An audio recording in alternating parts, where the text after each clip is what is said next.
तुम चलने का हौसला तो करो, दिशाएं बहुत हैं, कांटों की फिक्र मत करो, तुम्हारे साथ दुआएं बहुत हैं। नमस्कार दोस्तों, आज की वीडियो में डिस्कस करेंगे हम 30 जून के करंट अफेयर पे। और देखिए आज महीने का आखिरी दिन है। और देखिए आज की वीडियो में टोटल हम 15 करंट अफेयर पर चर्चा करेंगे और साथ में इनसे जुड़े जितने भी स्पेशल फैक्ट हैं उन पर पूरी डिटेल में हम चर्चा करेंगे। और देखिए इस वीडियो के लास्ट में आपसे 5 क्वेश्चन हमने पूछाएंगे, तो आपको इन पांचों प्रश्नों के जवाब भी देने, तो शुरू से लास्ट तक वीडियो में बने रहिए। और इस वीडियो को पूरा देखने के बाद आप इसकी पीडीएफ फाइल जो है वो भी डाउनलोड कर सकते हैं। नीचे डिस्क्रिप्शन बॉक्स में आपको इस वीडियो की पीडीएफ लिंक मिल जाएगी। और देखिए आप इस वीडियो की पीडीएफ हमारे टेलीग्राम चैनल से भी डाउनलोड कर सकते हैं। नीचे डिस्क्रिप्शन बॉक्स में टेलीग्राम चैनल के लिए आपको लिंक मिल जाएगी। और अगर आप इस चैनल पर नए हैं तो चैनल को भी सब्सक्राइब करके बेल आइकन में जरूर प्रेस कर दीजिएगा और वीडियो को लाइक और शेयर भी कर दीजिएगा। तो चलिए शुरू करते हैं इस वीडियो को। देखिए आज के करंट अफेयर्स पे डिस्कस करने से पहले हम सबसे पहले बात कर लेते हैं कल के करंट अफेयर्स में पूछे गए सभी क्वेश्चन अपडेट के सही उत्तरों की। देखिए क्वेश्चन अपडेट का पहला प्रश्न था कि हाल ही में किस राज्य सरकार ने राज्य के उद्योगों में नए निवेश को आकर्षित करने के लिए महापरवाना योजना शुरू की है। तो देखो इसको स्टार्ट किया है महाराष्ट्र की सरकार ने। और दूसरा था कि हाल ही में किस बैंक ने अपनी डिजिटल वॉलेट मोबाइल ऐप युवा पे को लॉन्च करने के लिए यूडीएमए टेक्नोलॉजीज के साथ साझेदारी की है। तो देखिए ये बैंक आपका है एस बैंक। तीसरा था कि सूक्ष्म लघु और मझोले आकार के उद्यमों का दिवस किस तिथि को मनाता है। तो देखिए ये 27 जून को मनाता है। और चौथा था कि स्विस बैंकों में जमा धन के मामले में भारत फिसल कर किस स्थान पर पहुंच गया है। तो देखिए भारत जो है ये 77वें स्थान पर पहुंच गया है स्विस बैंक में जमा धन के मामले में, ठीक है। और पांचवा था कि हाल ही में नासा ने वाशिंगटन डीसी स्थित अपने मुख्यालय का नाम किसके नाम पर रखने की घोषणा की है। तो देखिए इनका नाम है मैरी डब्ल्यू जैक्सन। तो मैरी डब्ल्यू जैक्सन के नाम पर जो है अब नासा का जो वाशिंगटन डीसी में स्थित मुख्यालय है ये जाना जाएगा। और आज के करंट अफेयर का पहला प्रश्न है कि आयरलैंड के नए प्रधानमंत्री कौन बने हैं। तो देखिए आयरलैंड के नए प्रधानमंत्री बने हैं माइकल मार्टिन। याद रखिएगा कि माइकल मार्टिन जो है ये आयरलैंड के नए प्रधानमंत्री बने हैं। और एक जो कि माइकल मार्टिन है ये जो है 2011 से ही फियाना फिल नामक एक पार्टी है आयरलैंड में, तो उसके जो है ये नेता यानी कि लीडर हैं। और एक जो आपका आयरलैंड देश है इसकी कैपिटल है डबलिन और आयरलैंड की करेंसी है यूरो और आयरलैंड की टोटल पॉपुलेशन है 49 लाख, ठीक है। तो ये चीज़ याद रखिएगा। और आयरलैंड की लोकेशन मैं आपको दिखाता हूँ मैप में। देखिए आपका वर्ल्ड मैप आपके सामने खुला हुआ है और जो आपका ये यूरोपियन रीजन दिख रहा है, ठीक है। तो इसमें कुछ इस स्थान पे एक छोटा सा पॉइंट आपको दिख रहा है, ये आपका है आयरलैंड। और इसको अगर आप जूम करेंगे तो कुछ इस प्रकार से यहाँ पे देखिए आपको दिख रहा है, ठीक है। तो आयरलैंड का मैप आपको दिखेगा। दूसरा प्रश्न है कि हाल ही में किसे मध्य प्रदेश के राज्यपाल का अतिरिक्त प्रभार दिया गया है। तो देखिए मध्य प्रदेश के राज्यपाल हैं लालजी टंडन, इस समय बीमार चल रहे हैं, इनका लखनऊ में इलाज चल रहा है। तो इनके जगह पे भी हाल ही में जो उत्तर प्रदेश की राज्यपाल है आनंदीबेन पटेल, इनको मध्य प्रदेश के राज्यपाल का अतिरिक्त प्रभार दिया गया है। यानी कि अब जो आनंदीबेन पटेल हैं ये उत्तर प्रदेश के साथ साथ मध्य प्रदेश राज्य के राज्यपाल का जो है कर्तव्यों का निर्वहन करेंगे। और देखिए इन दोनों राज्यों के बारे में बात कर लेते हैं। देखिए जो आपका उत्तर प्रदेश राज्य है यहाँ की गवर्नर है आनंदीबेन पटेल, कैपिटल है लखनऊ और चीफ मिनिस्टर है यहाँ के योगी आदित्यनाथ। और जो आपका मध्य प्रदेश राज्य है तो देखिए मध्य प्रदेश की राजधानी भोपाल है, मुख्यमंत्री है शिवराज सिंह चौहान और यहाँ के गवर्नर बीमार चल रहा है, तो इनके स्थान पर जो गवर्नर का अतिरिक्त प्रभार है ये किसको मिला है आनंदीबेन पटेल को, जो कि उत्तर प्रदेश की राज्यपाल है। और लोकेशन मैं आपको दिखाता हूँ इन दोनों राज्यों का। देखिए जो का ये इंडिया का मैप है, ठीक है। तो इसमें मध्य प्रदेश कुछ इस स्थान पर लोकेटेड है और इसके जस्ट ऊपर आपको उत्तर प्रदेश दिख रहा है, ठीक है। तो सबसे पहले हम उत्तर प्रदेश के बारे में बात करेंगे। देखिए जो आपका उत्तर प्रदेश है तो इसकी अंतर्राष्ट्रीय सीमा देखिए यहाँ पे नेपाल के साथ लग रही है। और उत्तर प्रदेश की राष्ट्रीय सीमाएं टोटल 9 राज्यों के साथ लगती हैं। ये राज्य आपके हैं बिहार, झारखंड, छत्तीसगढ़, मध्य प्रदेश, राजस्थान, केंद्र शासित प्रदेश दिल्ली, हरियाणा, हिमाचल प्रदेश और उत्तराखंड। और जो आपका मध्य प्रदेश राज्य है तो देखिए मध्य प्रदेश अपनी सीमाएं बनाता है उत्तर प्रदेश, राजस्थान, गुजरात, महाराष्ट्र और छत्तीसगढ़ के साथ में। तो ये सारी डिटेल्स याद रखिएगा। देखिए बाउंड्रीज एग्जाम में पूछी जाती है इसलिए मैंने आपको डिटेल में बता दिया। और तीसरा प्रश्न है कि राष्ट्रीय सांख्यिकी दिवस किस दिन मनाता है। तो देखिए ये तिथि आपकी है 29 जून और 29 जून को ही हम क्यों मनाते हैं राष्ट्रीय सांख्यिकी दिवस, ये प्रश्न एग्जाम में बहुत बार पूछा गया है। देखिए 29 जून का दिन बहुत ही खास है क्योंकि इस दिन भारत के एक बहुत ही प्रख्यात सांख्यिकीविद थे जिनका नाम था प्रशांत चंद्र महालनोबिस, ठीक है। तो इनका जन्म हुआ था। देखिए आपके ये प्रशांत चंद्र महालनोबिस हैं तो शार्ट में इनका नाम कहीं कहीं पीसी महालनोबिस भी लिखा हुआ आपको मिलेगा। तो इनके जन्म तिथि के अवसर पर जो है मनाते हैं राष्ट्रीय सांख्यिकी दिवस। देखिए जो आपके ये पीसी महालनोबिस हैं इनका जन्म हुआ था कोलकाता में 29 जून 1893 को, और इनकी मृत्यु हुई थी कोलकाता में ही 28 जून 1972 को। और इनके जो पेरेंट थे, इनका नाम था प्रबोध चंद्र महालनोबिस, ठीक है। तो ये सारी डिटेल्स याद रखिएगा किसके बारे में, पीसी महालनोबिस के बारे में। लेकिन सबसे पहले क्या रखना है कि इनके जन्म तिथि को, यानी कि इनके जन्म दिवस को हम मनाते हैं 29 जून को राष्ट्रीय सांख्यिकी दिवस के रूप में। और चौथा प्रश्न है कि किस राज्य में दुनिया का सबसे बड़ा प्लाज्मा थेरेपी सुविधा केंद्र का उद्घाटन किया जाएगा। तो देखिए तैयारी चल रही है जो आपका महाराष्ट्र राज्य, ठीक है। तो महाराष्ट्र में दुनिया के सबसे बड़े प्लाज्मा थेरेपी सुविधा केंद्र का उद्घाटन करने की। देखिए प्लाज्मा थेरेपी सुविधा केंद्र क्या है और इसका उपयोग क्या है, मैं आपको बताता हूँ डिटेल में। देखिए इस समय आप देख रहे होंगे प्लाज्मा थेरेपी बहुत जोर शोरों से जो है इस पर सारे राज्य जोर दे रहे हैं, क्योंकि जितने भी कोरोना के पेशेंट है ये प्लाज्मा थेरेपी से बहुत जल्दी ठीक हो जा रहे हैं। देखिए कोविड-19 से संक्रमित मरीजों का इलाज इस प्लाज्मा थेरेपी सुविधा केंद्र में किया जाएगा। और महाराष्ट्र राज्य में प्लाज्मा थेरेपी कोविड-19 के रोगियों को स्वस्थ करने में सफल रही है। ट्रायल के दौरान दावा किया गया है कि यहाँ पर 10 में से 9 मरीज जो है ये प्लाज्मा थेरेपी से ठीक हो रहे हैं। देखिए महाराष्ट्र में बहुत तेजी से, खासतौर से मुंबई में जो है जो कोरोना के पेशेंट है बहुत तेजी से बढ़ रहे हैं। इस पर कंट्रोल करना जो है समझ लीजिए एक तरीके से बहुत ही दुश्वार हो गया है महाराष्ट्र की सरकार के द्वारा। तो अब जो आपका ये प्लाज्मा थेरेपी है ये नया जान डालेगा कोविड-19 को कंट्रोल करने के लिए महाराष्ट्र में और ख़ास तौर से मुंबई में। तो ये चीज़ रखिएगा प्लाज्मा थेरेपी के बारे में। देखिए प्लाज्मा थेरेपी होती क्या है, देखिए अगर किसी व्यक्ति को कोरोना वायरस का संक्रमण हुआ है और वो इस संक्रमण के बाद जो है इस बीमारी से ठीक हो जाता है, तो उसका जो ब्लड है उसमें एंटीबॉडीज़ बन जाते हैं जो कि फाइट करते हैं कोरोना वायरस से।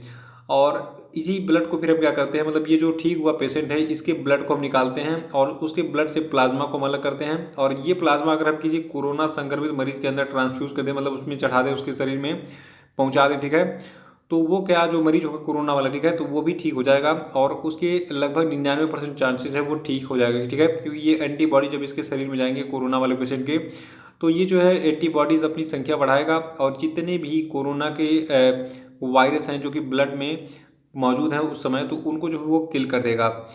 तो ये आपकी है प्लाज्मा थेरेपी और ये काफ़ी कारगर हो रही है पूरी दुनिया में कोरोना से फाइट करने के लिए। और देखिए जो आपका महाराष्ट्र राज्य है, तो महाराष्ट्र की टोटल जनसंख्या है 11.42 करोड़। महाराष्ट्र की राजधानी मुंबई है। यहाँ के राज्यपाल हैं भगत सिंह कोश्यारी। महाराष्ट्र का जो स्थापना दिवस ये मनाता है 1 मई को, क्योंकि इसकी स्थापना 1 मई 1960 को हुई थी। और महाराष्ट्र जो है ये कुछ इस स्थान पे लोकेटेड आपका इंडिया के मैप में। और देखिए महाराष्ट्र में अपनी सीमाएं गुजरात, मध्य प्रदेश, छत्तीसगढ़, तेलंगाना, कर्नाटका और गोवा के साथ में शेयर करता है। पांचवा प्रश्न है कि हाल ही में विश्व बैंक यानी कि वर्ल्ड बैंक ने किस देश में शिक्षा में सुधार से जुड़े कार्यों के लिए लगभग 3700 करोड़ रुपए के कर्ज को मंजूरी दी है। तो देखिए ये देश अपना भारत है। भारत को जो है 3700 करोड़ रुपए जो है अप्रूव हुए हैं वर्ल्ड बैंक से। और ये पैसा कहाँ पे जाएगा, देखिए विश्व बैंक ने अभी हाल ही में भारत के 6 राज्यों, ये राज्य कौन से हैं, ये राज्य आपके हैं केरल, मध्य प्रदेश, महाराष्ट्र, उड़ीसा, राजस्थान और हिमाचल प्रदेश, ठीक है। तो इन 6 राज्यों में शिक्षा में सुधार के लिए 50 करोड़ डॉलर अर्थात लगभग 3700 करोड़ रुपए के जो है कर्ज को स्वीकृत किया है। और ये जो आपका विश्व बैंक है इसके बारे में आपको बताता हूँ डिटेल में। देखिए जो आपका विश्व बैंक है इसका मुख्यालय बहुत बार एग्जाम में पूछा गया है, तो याद रखिएगा कि विश्व बैंक जो है इसका मुख्यालय कहाँ पर स्थित है, अमेरिका के वाशिंगटन डीसी में। और इसकी मेंबरशिप है कुल 189 कंट्रीज के पास और इसकी स्थापना जुलाई 1944 में हुई थी। छठा प्रश्न है कि हाल ही में किस राज्य ने हरीथा हरम कार्यक्रम के छठे चरण का जो है शुभारंभ किया है। तो देखिए जो आपका ये हरीथा हरम कार्यक्रम है, सबसे पहले आपको बता दूं ये पौधारोपण कार्यक्रम है और इसका जो छठा चरण है अभी हाल ही में स्टार्ट किया गया है तेलंगाना राज्य में। देखिए जो आपका ये हरीथा हरम कार्यक्रम है तो इसका जो छठा चरण है इसके दौरान तेलंगाना में लगभग 30 करोड़ पौधे लगाए जाएंगे। और जो आपका ये हरीथा हरम कार्यक्रम है ये तेलंगाना राज्य सरकार के द्वारा कार्यान्वित व्यापक वृक्षारोपण कार्यक्रम है, जिसके तहत राज्य में वृक्षों के क्षेत्र को 24% से बढ़ाकर 33% करने का जो है लक्ष्य निर्धारित किया गया है। तो ये काफ़ी सराहनीय कार्य है तेलंगाना राज्य सरकार का और ऐसा जो है लगभग भारत के सभी राज्यों को करना चाहिए, क्योंकि देखिए पेड़ ही नहीं रहेगा तो इंसान फिर जो है मतलब सर्वाइव नहीं कर पाएगा भारत में क्या तो पूरी दुनिया में, ठीक है। तो पेड़ आप जरूर लगाइए, बरसात का मौसम है, कम से कम एक पेड़ अगर हर व्यक्ति लगाए तो भारत की पॉपुलेशन जितनी है उतने पेड़ तैयार हो जाएंगे हर साल और जो आपका ग्रीनरी है वो बना रहेगा। देखिए तेलंगाना राज्य जो है इसकी स्थापना हुई थी 2 जून 2014 को और तेलंगाना की कैपिटल हैदराबाद है। पॉपुलेशन है 3.52 करोड़। तेलंगाना के जो राज्यपाल इनका नाम है टी सौंदरराजन और यहाँ के मुख्यमंत्री हैं के चंद्रशेखर राव। और तेलंगाना राज्य जो है आपका आंध्र प्रदेश से जो है 2 जून 2014 में अलग हुआ था। और देखिए जब आंध्र प्रदेश से ये अलग हुआ तो इसकी सीमा जो है फिर आंध्र प्रदेश और उसके बाद फिर छत्तीसगढ़, उसके बाद फिर यहाँ पे देखिए महाराष्ट्र और कर्नाटक के साथ जो है लगने लगी। तो टोटल 4 राज्यों के साथ जो है तेलंगाना की सीमा लगती हैं। ये राज्य कौन से हैं? छत्तीसगढ़, महाराष्ट्र, कर्नाटका और आंध्र प्रदेश। 7वां प्रश्न है कि हाल ही में किस देश ने टिकटॉक समेत कुल 59 चीनी एप्लीकेशन पर बैन लगा दिया है? तो देखिए ये बहादुरी भरा काम अपने भारत ने किया है और भारत का जो सीना है ये समझ लीजिए गर्व से और चौड़ा हो गया है, क्योंकि हमने ये कर दिखाया। बहुत दिनों से इसकी डिमांड चल रही थी और ये हमारे भारत सरकार को बहुत पहले ही कर देना चाहिए था। तो देर आए दुरुस्त आए। देखिए और जिन 59 चीनी एप्लीकेशन को बैन किया गया है भारत में, उनकी पूरी लिस्ट आपको यहाँ पे दिख रही है। और आराम से वीडियो को रोक के इन सभी को पढ़ लीजिए पूरी लिस्ट को, क्योंकि मैं बताऊंगा तो 2 से 3 मिनट लग जाएंगे। इनमें देखिए सबसे इंपॉर्टेंट क्या है? टिकटॉक, ठीक है, टिकटॉक को, और एक आपका और था वीमेट ऐप, ठीक है, वीमेट ऐप को भी बैन किया गया है। डीयू रिकॉर्डर, वीगो वीडियो को भी बैन किया गया है। वीगो भी आपका चाइनीज एप्लीकेशन था। वीवा वीडियो भी आपका चाइनीज एप्लीकेशन था। और साथ में जो आपका हेलो ऐप है, ठीक है, तो हेलो भी और लाइकी ये सभी चाइनीज ऐप हैं। तो यानी ये जितने नाचने गाने वाले ऐप थे, ठीक है, ये सारे के सारे बैन कर दिए भारत ने। याद रखिएगा टिकटॉक, लाइकी, हेलो और जो आपका क्या नाम है वी में, ठीक है, ये सभी चाइनीज ऐप थे और इन सभी को बैन कर दिया गया है। बाकी पूरी लिस्ट आपके सामने दिख रही है। और देखिए सबसे खतरनाक ऐप तो आपका यूसी ब्राउज़र है। ये जो है इंडियंस के डाटा को चुरा रहा था, तो इसलिए इसको सबसे पहले बैन किया गया है इन सब के साथ में। 8वां प्रश्न है कि हाल ही में किस राज्य सरकार ने कुपोषण और मातृ मृत्यु दर से मुकाबला करने हेतु मुख्यमंत्री मातृ पुष्टि उपहार योजना की शुरुआत की है? तो देखिए इस मुख्यमंत्री मातृ पुष्टि उपहार योजना की शुरुआत की है त्रिपुरा राज्य ने। और जो आपका ये मुख्यमंत्री मातृ पुष्टि उपहार योजना ये क्या है? देखिए इस योजना के तहत जो त्रिपुरा की राज्य सरकार है, ये गर्भवती महिलाओं और स्तनपान कराने वाली महिलाओं के लिए मूंगफली, सोयाबीन, मिश्रित दालें, गुड़ और घी जैसे जो खाद्य सामग्री ये उपलब्ध कराएगा, ताकि इनका पोषण मेंटेन रहे। और देखिए त्रिपुरा के जो समाज कल्याण एवं सामाजिक शिक्षा मंत्री हैं, इनका नाम है संताना चकमा, ठीक है। तो अभी हाल ही में इन्हीं के द्वारा इस मुख्यमंत्री मातृ पुष्टि उपहार योजना को लॉन्च किया गया है। और जो आपका त्रिपुरा राज्य है, देखिए यहाँ के मुख्यमंत्री वर्तमान में बिप्लब कुमार देव जी और यहाँ के राज्यपाल हैं रमेश बैस। और त्रिपुरा की जनसंख्या है 36.6 लाख। त्रिपुरा की राजधानी अगरतला है। और ये आपका इंडिया का नॉर्थ ईस्ट रीजन मैप को थोड़ा सा हम जूम करेंगे। मैप आपका जूम हो चुका है। देखिए त्रिपुरा के बारे में सबसे खास बात जो एग्जाम में पूछी गई है, देखिए त्रिपुरा जो ये 3 तरफ से बांग्लादेश के साथ अपनी अंतर्राष्ट्रीय सीमाएं बनाता है। ये प्रश्न एग्जाम में बहुत बार पूछा जा चुका है कि निम्नलिखित में से कौन सा भारतीय राज्य बांग्लादेश से 3 तरफ से जो है घिरा हुआ है, यानी कि 3 तरफ से अपनी अंतर्राष्ट्रीय सीमाएं बनाता है। तो ये राज्य आपका है त्रिपुरा। और देखिए जो त्रिपुरा है इसकी 2 तरफ से सीमाएं लगती हैं, असम के साथ और मिजोरम के साथ में। 9वां प्रश्न है कि केंद्र सरकार ने किस विमानन कंपनी के लिए बोली लगाने की समय सीमा को 31 अगस्त तक बढ़ा दिया है? तो देखिए ये विमानन कंपनी आपकी है एयर इंडिया। एयर इंडिया के लिए बोली लगाने की जो समय सीमा है ये बढ़कर अब हो गई है 31 अगस्त 2020। देखिए जो आपकी सरकारी विमानन कंपनी एयर इंडिया है, इसके विनिवेश की प्रक्रिया 27 जनवरी को शुरू की गई थी। और जनवरी में ये पहली बार एयर इंडिया की बिक्री को लेकर जो है जब जो है रुचि पत्र जारी किया गया था, तब जो है बोली लगाने की समय सीमा थी मार्च 2020। लेकिन उस समय इसकी बोली लग नहीं पाई और इसके बाद फिर क्या हुआ, 30 अप्रैल तक बढ़ाया गया, फिर 30 जून तक बढ़ाया गया और अभी से जो है 31 अगस्त तक बढ़ा दिया गया है। देखते हैं कौन खरीदता है एयर इंडिया को। और एयर इंडिया जो है आपकी, देखिए आपको बता दूं, एयर इंडिया की पेरेंट ऑर्गेनाइजेशन है एयर इंडिया लिमिटेड और एयर इंडिया का हेडक्वार्टर नई दिल्ली में स्थित है। एयर इंडिया की स्थापना की थी जहांगीर रतन जी दादा भोई टाटा ने, ठीक है। तो ये याद रखिएगा आप एयर इंडिया के बारे में। और 10वां प्रश्न है, हाल ही में किस देश की अध्यक्षता में वित्तीय कार्रवाई कार्यबल यानी कि फाइनेंशियल एक्शन टास्क फोर्स की पूर्ण बैठक आयोजित की गई?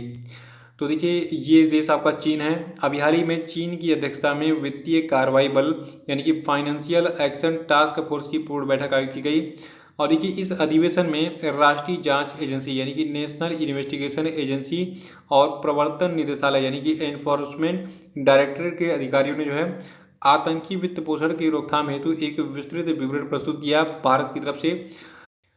और जो आपका ये फाइनेंशियल एक्शन टास्क फोर्स है, यानी कि वित्तीय कार्रवाई कार्यबल है। देखिए ये जो है वर्तमान में अवैध वित्त पोषण की रोकथाम के संभावित उपायों पर वैश्विक महामारी के प्रभाव की निगरानी कर रहा है। और जो आपका ये फाइनेंशियल एक्शन टास्क फोर्स यानी कि वित्तीय कार्रवाई कार्यबल है, ये क्या चीज़, इसके बारे में मैं आपको डिटेल में बता रहा हूँ।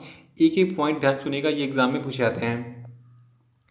देखिए जो आपका फाइनेंशियल एक्शन टास्क फोर्स है, इसकी स्थापना वर्ष 1989 में एक अंतर सरकारी निकाय यानी कि इंटर गवर्नमेंटल ऑर्गेनाइजेशन के रूप में की गई थी। और जो आपका ये फाइनेंशियल एक्शन टास्क फोर्स है, इसका उद्देश्य मनी लॉन्ड्रिंग, आतंकवादी वित्त पोषण जैसे खतरों से निपटना और अंतर्राष्ट्रीय वित्तीय प्रणाली की अखंडता के लिए अन्य कानूनी विनियामक और परिचालन उपायों के प्रभावी कार्यान्वयन को बढ़ावा देना है। और ये जो आपका ये FATF है, तो इसकी सिफारिशों को वर्ष 1990 में पहली बार लागू किया गया था और उसके बाद फिर 1996, 2001, 2003, 2012 में FATF की सिफारिशों को संशोधित किया गया ताकि ये सुनिश्चित किया जा सके कि ये प्रासंगिक और अद्यतन रहें और उनका उद्देश्य सार्वभौमिक बना रहे। और अब जो मैं आपको बेसिक पॉइंट बताने जा रहा हूँ उसको ध्यान से सुनिएगा। देखिए किसी भी देश को अगर फाइनेंशियल एक्शन टास्क फोर्स की ग्रे लिस्ट में शामिल कर लिया जाता है, तो ये इसका मतलब ये होता है कि वो देश जो है वो आतंकवादी फंडिंग और मनी लॉन्ड्रिंग पर अंकुश लगाने में विफल रहा है। तो अभी इस देश के बारे में बताऊंगा, अभी हाल ही में जिसको जो है ग्रे लिस्ट में शामिल किया गया है। और देखिए एक चीज़ और है, ग्रे लिस्ट में शामिल करने के बाद किसी भी देश को जो है मौका दिया जाता है कुछ समय के लिए कि भाई तुम सुधार कर लो अपने अंदर, आतंकवादियों को फंडिंग मत करो। और देखिए एक और लिस्ट है ब्लैक लिस्ट, ठीक है। यदि किसी देश को जो है फाइनेंशियल एक्शन टास्क फोर्स की ब्लैक लिस्ट में शामिल किया जाता है, तो उस देश को जो है फिर अंतर्राष्ट्रीय वित्तीय संस्थानों द्वारा वित्तीय सहायता मिलनी बंद हो जाती है। और वर्तमान में जो आपका FATF है, ठीक है, तो इसमें भारत समेत कुल 37 सदस्य देश हैं, 2 क्षेत्रीय संगठन शामिल है, ठीक है।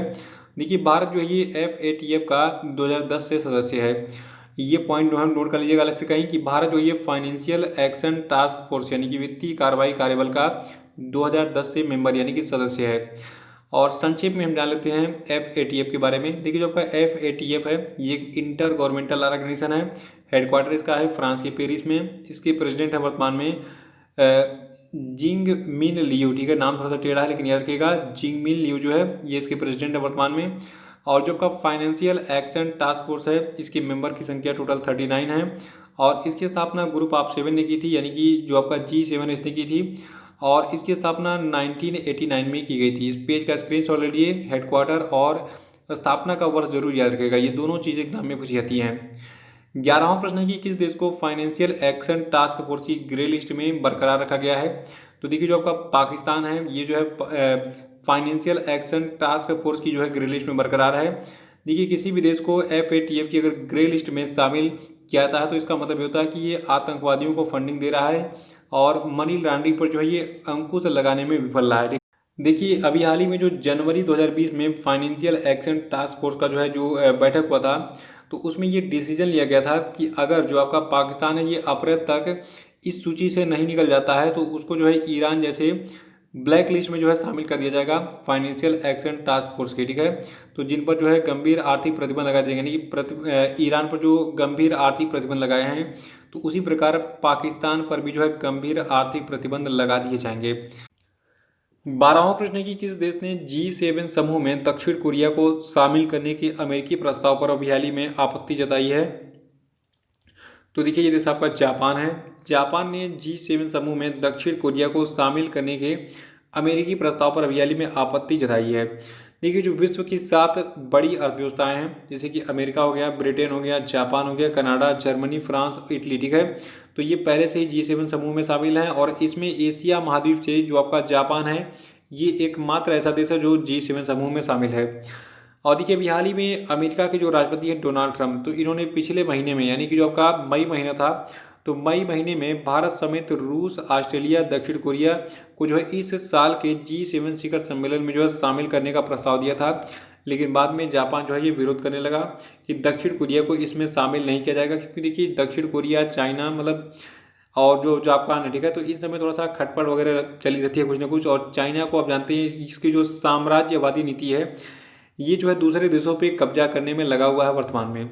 तो यही सब देखते हुए अभी हाल ही में दक्षिण कोरिया को शामिल करने के जो है अमेरिकी प्रस्ताव पर जो है आपत्ति जताई है जापान ने G7 समूह में। और 13वां प्रश्न है, हाल ही में किसने राष्ट्रीय उत्पादकता परिषद यानी कि एनपीसी की 49वीं गवर्निंग काउंसिल की बैठक की अध्यक्षता की। तो देखिए जो भारत के वाणिज्य और उद्योग मंत्री हैं पीयूष गोयल, इन्होंने राष्ट्रीय उत्पादकता परिषद यानी कि जो आपका नेशनल प्रोडक्टिविटी काउंसिल है, तो इसकी 49वीं गवर्निंग काउंसिल की जो है बैठक की अध्यक्षता की थी। और देखिए आपका एनपीसी यानी कि नेशनल प्रोडक्टिविटी काउंसिल है, यानी कि राष्ट्रीय उत्पादकता परिषद है। तो देखिए ये जो है एक स्वायत्त निकाय है जो कि उद्योग और आंतरिक व्यापार संवर्धन विभाग, वाणिज्य और उद्योग मंत्रालय, भारत सरकार के अंतर्गत आता है। और इसकी स्थापना 12 फरवरी 1958 की गई थी और इसका मुख्यालय स्थित है नई दिल्ली में। 14वां प्रश्न है कि हाल ही में किस राज्य के स्वास्थ्य मंत्री के शैलजा को संयुक्त राष्ट्र के द्वारा सम्मानित किया गया है? तो देखिए जो आपकी के शैलजा हैं, ये केरल राज्य की स्वास्थ्य मंत्री हैं और इनको यूनाइटेड नेशंस के द्वारा भी हाल ही में सम्मानित किया गया है। देखिए जो आपकी के शैलजा हैं, तो इनको जो है केरल राज्य में मृत्यु दर पर नियंत्रण रखने के प्रयासों के लिए जो है ये सम्मान दिया गया है यूनाइटेड नेशंस के द्वारा। और आपको बता दूं जो आपका केरल राज्य है, देखिए यहाँ पे कोरोना वायरस का जो सबसे पहला मामला ये सामने आया था, लेकिन फिर भी जो है जो आपकी के शैलजा है जो कि स्वास्थ्य मंत्री केरल की, तो ये जो है इस पर कंट्रोल करने में कामयाब रही। 15वां प्रश्न है कि किस भारतीय अंपायर को आईसीसी के एलीट पैनल में शामिल किया गया है? तो देखिए ये भारतीय अंपायर हैं नितिन मेनन। देखिए जो आपके नितिन मेनन हैं, इनको आगामी 2020-21 सत्र के लिए एलीट पैनल में शामिल किया गया है और इन्हें जो है इंग्लैंड के अंपायर निगेल लांग के स्थान पर जो है इस पैनल में शामिल किया गया है। देखिए एक खास बात और है, देखिए जो आपके नितिन मेनन हैं, ये भारत के तीसरे ऐसे भारतीय अंपायर हैं जिनको आईसीसी के एलीट पैनल में शामिल किया गया है। देखिए भारत के पूर्व कप्तान हैं श्रीनिवास वेंकट राघवन और उसके बाद फिर सुंदर रवि। दिखाए तो सुंदर रवि और श्रीनिवास वेंकट राघवन जो है इनसे पहले आईसीसी के एलीट पैनल में जो है शामिल हो चुके हैं। तो डिटेल्स याद रखिएगा, लेकिन सबसे पहले क्या रखना है कि नितिन मेनन को भी हाल ही में, जो कि एक भारतीय अंपायर है, इनको आईसीसी के एलीट पैनल में शामिल किया गया है। तो ये थे आपके आज के सभी महत्वपूर्ण करंट अफेयर और अब हम बात कर लेते हैं आज के सभी क्वेश्चन अपडेट हुए। तो सभी लोग इसका आंसर देंगे, लास्ट पे अपना स्कोर जरूर बताएंगे 5 में से कितने प्रश्न आपके सही हुए हैं। और इससे पहले की इन्फॉर्मेशन दे दूं, देखिए मंथली करंट अफेयर वाला वीडियो अपलोड हो चुका है, उसकी लिंक आपको मिलेगी डिस्क्रिप्शन बॉक्स में, तो उसको जो है वीडियो को पूरा देख डालिएगा। और उसकी पीडीएफ इस बार फ्री है क्योंकि कोरोना वायरस चल रहा है और बहुत सारे लोग कह रहे थे सर इस महीने बिल्कुल फ्री कर दीजिए पीडीएफ, तो इस महीने का पीडीएफ बिल्कुल आपको फ्री में मिलेगा। और पिछले जो 5 महीने हैं जनवरी से लगाए मई तक, ठीक है, तो उन सभी पर मैंने 60% डिस्काउंट कर दिया है, तो वो केवल आपको 10 रुपये में वो सारे पीडीएफ मिल जाएंगे, तो उनको आप डाउनलोड कर सकते हैं। देखिए पहला प्रश्न है आज की क्वेश्चन अपडेट का कि किस राज्य में 1 जुलाई 2020 से आदर्श पुलिस स्टेशन योजना प्रारंभ की जाएगी? इसका आंसर बताइए। दूसरा प्रश्न है कि सरदार पटेल राष्ट्रीय एकता पुरस्कार कब प्रारंभ किया गया था? इसका आंसर बताइए। तीसरा कि हाल ही में विश्व कराटे संघ ने किस देश के कराटे संघ की मान्यता रद्द कर दी है? उत्तर बताइए। चौथा कि हाल ही में किसे पंजाब का नया मुख्य सचिव बनाया गया है? इनका नाम बताइए। और पांचवा कि मुकेश कुमार मीणा को किस राज्य का नया डीजीपी नियुक्त किया गया है? इनका नाम इसका उत्तर बताइए, किस राज्य का बनाया गया है? तो इसी प्रश्न के साथ आज का करंट अफेयर सेशन समाप्त होता है। कल फिर मिलेंगे। कल के करंट के साथ वीडियो को लाइक करके इसको शेयर कर दीजिएगा। जो लोग नए वो चैनल को सब्सक्राइब कर लेंगे और हमारे सोशल मीडिया की जो लिंक दिख रही है आपको नीचे डिस्क्रिप्शन बॉक्स में, वहाँ पे क्लिक कीजिए और इन सबको ज्वाइन कर लीजिए। तो इसी के साथ बहुत बहुत धन्यवाद। Thank you and have a nice day.